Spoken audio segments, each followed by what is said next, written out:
साथियों नमस्कार।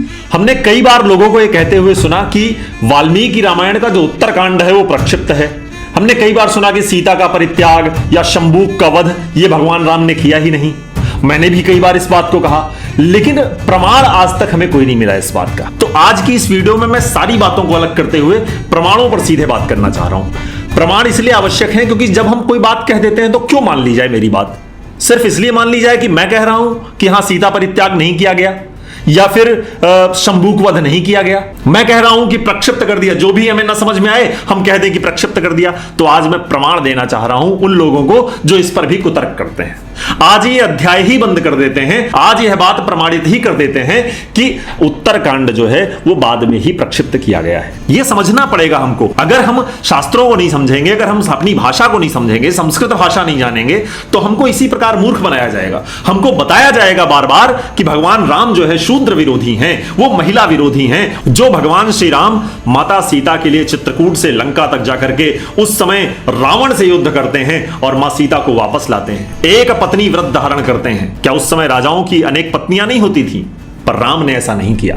राम ने प्रेम के उस उदाहरण को प्रस्तुत किया जो पूरी दुनिया में सर्वश्रेष्ठ है। और दूसरी तरफ शंबूक का वध। हम शंबूक की तो बात करते हैं, हम शबरी की बात नहीं करते, हम निषाद राज की बात नहीं करते, हम केवट की बात नहीं करते। हम एक तरफा बात करके राम को स्त्री विरोधी और दलित विरोधी तो साबित कर देते हैं। तो हमको यह समझना पड़ेगा कि शास्त्रों को अगर सिर्फ एक पन्ना लेकर के उड़ेंगे तो हम बहुत भ्रमित हो जाएंगे। ये युग आर्टिफिशियल इंटेलिजेंस का है। इस समय तो और भी न जाने कितनी मिलावटें, तुम्हारे नायकों के ऊपर इतने प्रहार किए जाएंगे कि तुम समझ भी नहीं पाओगे कि ऐसा कैसे हो सकता है। अच्छा, मनुष्य के जो दुर्गुण हैं वो हमारे अंदर भी हैं। हमारे घर में, हमारे परिवार के विषय में, हमारे भाई के विषय में, हमारे पूर्वजों के विषय में कोई कुछ कहता है तो हम मानने को तैयार नहीं होते। कोई आके कह दे कि तुम्हारा भाई ऐसा करता हुआ पाया गया, तुम नहीं मानोगे। अरे नहीं नहीं, वो ऐसा नहीं कर सकता। ये तुम्हारा फला रिश्तेदार ऐसा कर रहा था, अरे नहीं नहीं, मैं उसको जानता हूं, वो ऐसा नहीं कर सकता। लेकिन कोई आके कह दे कि राम ने शंबूक को मार दिया, हम तुरंत मानने को तैयार बैठे। हम पूरा जीवन राम का देख रहे हैं, मर्यादा पुरुषोत्तम, जिसने अपने जीवन काल में एक भी मर्यादा का खंडन नहीं किया। उसके विषय में कोई आकर के कुछ भी अनर्गल कह दे, हम तुरंत मानने को तैयार बैठे। क्यों? क्योंकि हमको जब खुद ही ज्ञान नहीं है, हमने खुद ही अपने शास्त्रों को नहीं खोला है, तो कोई जो बोलेगा उसको तो मानना ही पड़ेगा।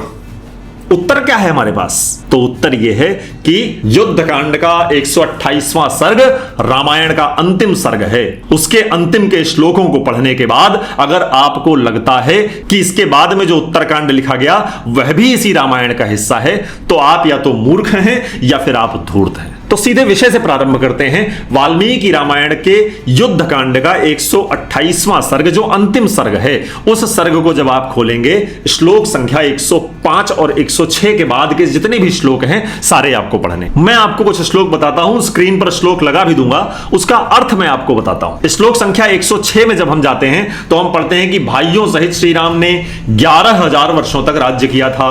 अगला श्लोक, यह ऋषि प्रोक्त आदि काव्य रामायण है जिसे पूर्व काल में महर्षि वाल्मीकि ने बनाया था। यह धर्म, यश तथा आयु की वृद्धि करने वाला एवं राजाओं को विजय देने वाला है।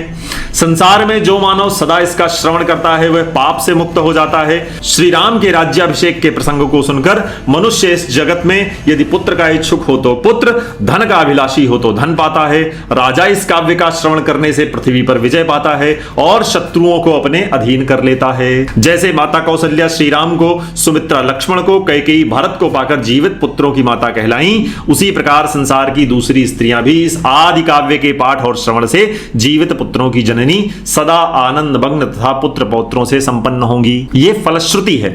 जब भी कोई काव्य कुछ भी जब समापन की ओर होता है, समाप्त होता है, तो उसकी फलश्रुति दी जाती है। जैसे हनुमान चालीसा जब हम पढ़ते हैं तो क्या है अंतिम में? अंतिम जो उसके 2 चौपाइयां हैं वो क्या है? जो यह पढ़े हनुमान चालीसा होय सिद्ध साखी गौरी सा। इसके पहले की लाइन क्या है? जो शतबार पाठ कर कोई छूट ही बंदी महासुख हुई। जो यह पढ़े हनुमान चालीसा होय सिद्ध साखी गौरी सा। अर्थात कि जो इसका 100 बार पाठ करेगा वो बंदी है अगर तो छूट जाएगा। जो यह पढ़े हनुमान चालीसा होय सिद्धि साखी गौरी सा। सारी सिद्धियां उसे प्राप्त हो जाएंगी जो यह हनुमान चालीसा पढ़ेगा। और अंतिम में फिर आखिरी पंक्ति आकर के हनुमान चालीसा समाप्त हो जाती है। तो फलश्रुति जो है किसी भी काव्य की वो काव्य के अंत में ही आती है। तो ये रामायण की फलश्रुति है जो युद्धकांड के अंत में 128वें सर्ग के अंतिम श्लोकों में है। इसका अर्थ क्या है? साफ साफ यह स्पष्ट होता है कि यहां से यह काव्य समाप्त हो रहा है और आगे एक और श्लोक है जो बिल्कुल प्रमाणित कर देता है कि संपूर्ण रामायण यही है। जब हम श्लोक संख्या 111 देखते हैं तो श्लोक संख्या 111 में है, क्लेश रहित कर्म करने वाले श्री राम की विजय कथा रूप इस संपूर्ण रामायण काव्य को सुनकर मनुष्य दीर्घ काल तक स्थिर रहने वाली आयु पाता है। तो संपूर्ण रामायण काव्य यहां पर महर्षि वाल्मीकि कह रहे हैं। तो संपूर्ण रामायण अगर महर्षि वाल्मीकि को उत्तरकांड लिखना होता तो वो संपूर्ण रामायण इसे क्यों कह देते युद्धकांड के बाद? सोचने वाली बात है, पर हम कभी यहां तक पहुंचते ही नहीं है, ना हम कभी सोचते हैं, ना हमें कोई मतलब है इससे। जो कोई कह दे हमारे विषय में हम तुरंत मानने को तैयार बैठे हैं। आगे देखिए, इसमें पूरा बताया हुआ है कि जो नित्य संपूर्ण रामायण का श्रवण और पाठ करता है उस पर सनातन विष्णु स्वरूप भगवान श्री राम सदा प्रसन्न रहते हैं। श्लोक संख्या 119, संपूर्ण रामायण। कई बार महर्षि वाल्मीकि ने संपूर्ण रामायण लिखा है। श्लोक संख्या 123 में जो लोग श्री रामचंद्र जी में भक्ति भाव रखकर महर्षि वाल्मीकि निर्मित इस रामायण संहिता को लिखते हैं उनका स्वर्ग में निवास होता है। इस रामायण संहिता को जो पूरी हो चुकी है, अब इस रामायण संहिता को अगर आप लिखेंगे भी तो भी आपका स्वर्ग में वास होगा। तो ये जो पूरी फलश्रुति है ये यही दर्शा रही है कि यहां पर रामायण समाप्त हो रही है और श्रीमद् वाल्मीकि रामायण के युद्धकांड के 128वें सर्ग का अंतिम श्लोक जो है वो भी पढ़ लेते हैं एक बार। इसका अंतिम श्लोक है जो ये कहता है, यह काव्य आयु आरोग्य यश तथा भ्रातृप्रेम को बढ़ाने वाला है, यह उत्तम बुद्धि प्रदान करने वाला और मंगलकारी है।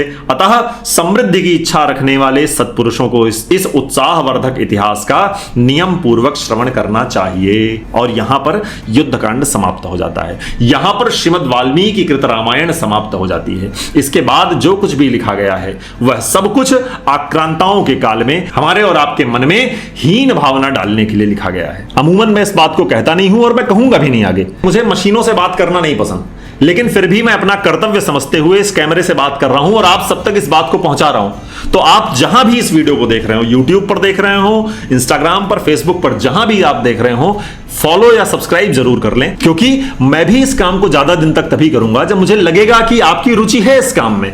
तो आप अपनी रुचि दिखाने के लिए इस पेज को फॉलो जरूर कर लें, वीडियो को लाइक कर दें और शेयर कर दें। ऐसे ही किसी प्रमाण की श्रृंखला के साथ एक बार फिर आपसे मिलूंगा। तब तक के लिए बहुत बहुत नमस्कार, बहुत धन्यवाद।